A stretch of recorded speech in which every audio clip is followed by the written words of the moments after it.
On the good side naman guys, ito yung mga blessings. Bless yung pamilya nyo, mga kapiksi, no? Binibless yung inyong family with harmonious relationship guys, diba? Sabi nga natin kanina, family. So this is the energy of family, mga kapiksi. This is abundance of love and happiness sa loob ng tahanan, harmonious relationship. Plus, may mga blessings pa talaga sa, actually yung family nyo, yun na yung blessings nyo sa buhay. The fact na masaya kayo, the fact na sama-sama kayo, the fact na magkakasama kayo sa hirap at sa ginhawa, mga kapiksi, at nagmamahalan kayo.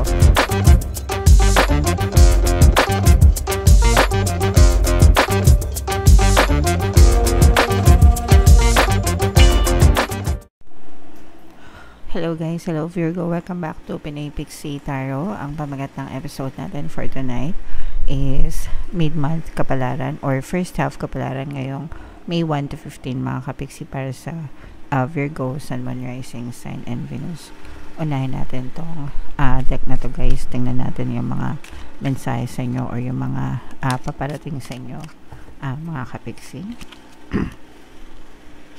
So, meron tayong family, meron din tayong reservation, mga kapiksi, and meron tayong illness. So, unahin na natin tong negative energy, mga kapiksi, karamdaman, no? So, mag-ingat na lang tayo. Hindi naman natin to maiwasan.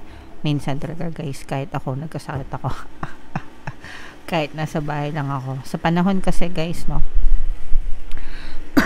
So, mag-ingat na lang tayo, mga kapiksi, kung magagawa nating bumili ng mga vitamins, exercise, and tamang tulog, no?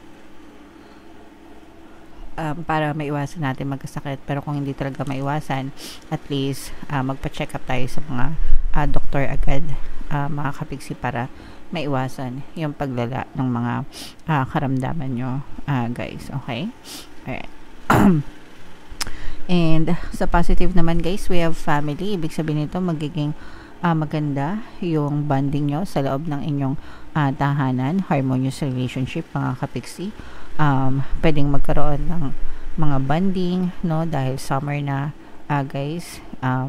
Pwede nang magbakasyon. Kapag gantong season, maraming nag-travel, mga kapiksi, or kahit na anong peg nyo, guys, as long as masaya kayo, no, buong pamilya, mga kapiksi. Alright? And ito naman guys, may mga desires kayo. This is more on material, mga kapiksi, no? Material na mga bagay na pwede nyong mabili, ma-achieve guys, no? So, yung iba sa inyo, pwedeng pinag-iipunan nyo, mga kapiksi, no? Yeah, so focus lang guys, no? Walang bagay na hindi kayo kayang ma-achieve basta nakafocus kayo sa desires nyo, marunong kayong dumiskarte, di ba? As long as it makes you happy, and syempre guys, kailangan marunong pa rin kayong mag-budget ng tama, di ba? Yeah, basta marunong kayo, mga kapiksi, mag-budget. And of course guys, deserve nyo naman to na mabili nyo yung mga bagay na gusto nyo, no? Dahil kung masipag at responsible naman kayo sa finances nyo, deserve nyo yan, mga kapiksi. Okay? Alright.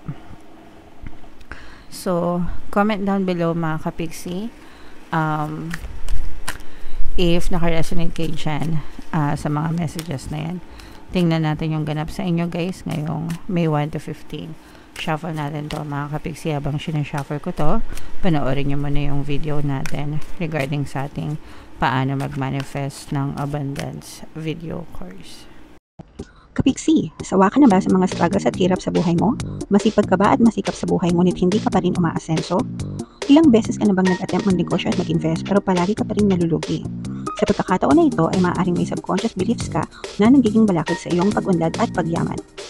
Introducing, paano mag-manifest ng abundance video course. Dito ay matututunan mong ma-overcome ang mga balakid mo para tuluyan ka ng umunlad, umasenso, sumagana, maging matagumpay, successful at maswerte sa iyong kabuhayan, pera, trabaho, negosyo, salapi at kaperahan ng bonggang-bongga. Dali, mag-send na ng email sa pinoypixie@gmail.com at simulan na ang iyong pagyaman ngayon.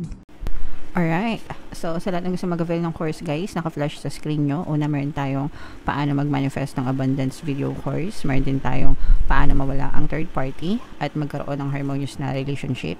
And meron din tayong paano pabalikin si ex, revise breakup. So, sa mga interesado guys, mag-send lang kayo ng email sa pinoypixie@gmail.com. Excuse me. So, dito guys, ito yung energy nyo. Virgo, kayo ay represent ng Queen of Pentacles sa ating spread. Napaka-positive ng energy nyo, although may mga konting negative mga kapiksi. Meron ditong presence ng water sign, Cancer, Pisces, Scorpio. For some of you, maaaring may water element kayo sa inyong natal chart, or you may be dealing with another water sign. Ang nakikita natin, unahin natin yung sa negative mga kapiksi, kasi for some of you, pwedeng nagkakaroon kayo ng conflict sa relationship kung meron kayong mga partner o specific person, mga kapiksi. Pwedeng nagkakaroon kayo ng conflict, konting pag-aaway, konting pagtatalo. And normal naman yun guys, hindi naman maiwasan na magkaroon ng conflict kasi magkaibang tao kayo. So, meron kayong pagkakaiba or differences sa preferences. So, meron kang gusto na hindi niya gusto, meron siyang gusto na hindi mo gusto. So, mga ganun, klase ng conflict. Pero, if ever man na, at saka meron kayong scenario na nangyari sa past na paulit-ulit na nabibring up minsan. So, ganun yung nangyayari kapag walang forgiveness, guys, no? Kaya dapat kapag nag-aaway kayo, make sure na pag nagbati kayo, talagang mag-forgive kayo and kakalimutan nyo yung nakaraan. Otherwise, pag binring up yung mga past na awayan nyo, talagang lalala yung sitwasyon nyo. Pero ang maganda dito guys is magkakaroon dito ng apology, sincere apology, mga kapiksi. One of you or pwedeng both of you, parehas kayong nagsisisi sa mga kasalanan nyo sa isa't isa, and you're trying to save the relationship. Parehas kayo mga kapiksi. Gusto nyong masave yung relationship and gusto din ng person mo na masave yung relationship. So, the feeling is mutual, mga kapiksi, kasi mahal nyo yung isa't isa. Kaya kahit na may mga conflict kayo, nare-resolve at nare-resolve pa rin siya. Okay? So, i-mind nyo na tong mga apologies na to, guys. Save relationship, yan. Sa comment section.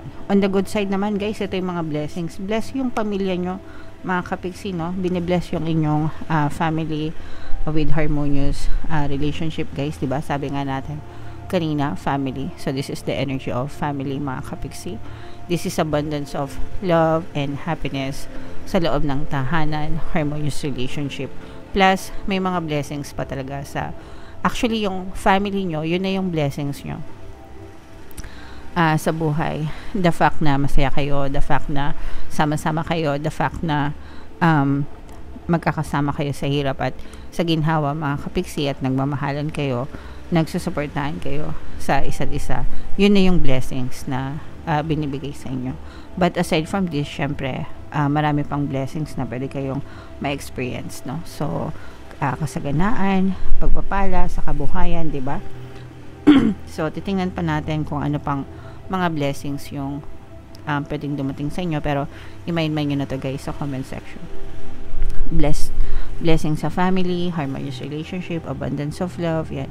Kasaganaan, pagpapala, yan. So, yeah. So, eto, guys, this is blessings sa kaperahan. This is financial gains. Ibig sabihin, madaming kaperahan, mga kapiksi. Okay?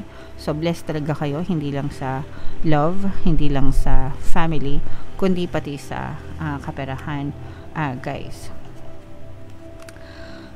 Meron ditong presence ng air sign, Aquarius, Gemini, Libra. For some of you, maaring may air element din kayo sa inyong natal chart, or you may be dealing with another air sign. Dito guys, nakikita natin na parang medyo nagtatalo yung isip nyo. Yung iba sa inyo guys gustong mag-abroad, lumipad sa abroad, or pwedeng nag-abroad na kayo, mga kapiksi.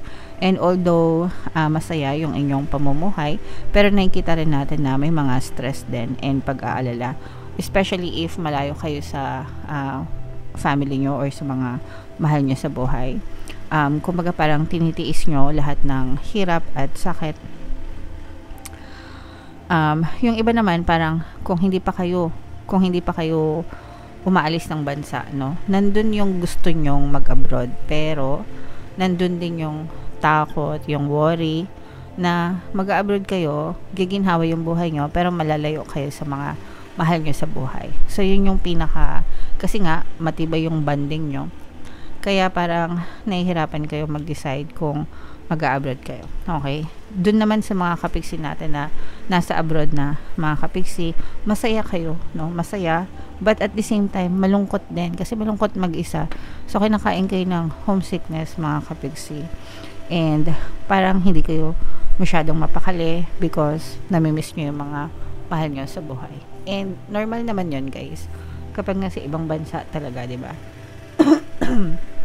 Kahit nasabihin natin na kahit gaano kaganda yung buhay natin doon, minsan hahanap-hanapin pa rin talaga natin yung pamilya natin, lalo na kung mag-isa lang kayo doon. There are cases na mag-asama sila sa abroad, so kahit pa paano kinakaya nila, diba? Pero pag mag-isa lang, tas malayo sa pamilya, yun yung medyo mahirap, mga kapiksi. Alright? So, yeah, kanya-kanya lang yan. Pagsubok, kanya-kanya lang sitwasyon, mga kapiksi. So, kayanin nyo. Pero ito, guys, talaga i-main nyo itong mga blessings sa pamilya, blessings sa kaperahan. Yan. So, yan yung mga positive energies for you. So, i-main nyo yan sa comment section. So, bunot tayo ng isa pang card, guys, para sa inyong additional na mensahe. True love, ayan, no? True love talaga yung meron sa inyong mga kapiksi. Sabi ko nga, di ba? Kaya kahit na may mga conflict kayo ng person mo, nare-resolve nyo yung mga issues kasi mahal na mahal nyo pa rin yung isa't isa. The romantic stirrings in your heart have propelled the universe to deliver great love to you. So, maaring GL, no? Greatest love mo itong person na to, or greatest love ka ng person na to, or greatest love nyo talaga yung isa't isa, mga kapiksi. Kaya kahit na may mga problema and challenges, talagang matibay yung connection nyo sa isa't isa and hindi pa rin kayo naghihiwalay. Okay? So, blessed kayo sa relationship talaga, mga kapiksi. So, comment down below, guys, if feeling nyo naka-resonate kayo. For more tarot readings, mga kapiksi, ito yung playlist nyo. Ito naman yung ating success stories ng paano mag-manifest ng abundance video course. Click here to subscribe, guys. Ito yung ating mga pampaswerte subliminals. Thank you for liking, sharing, and subscribing. See you next time. I love you all, mga kapiksi. Have a nice day. Bye-bye.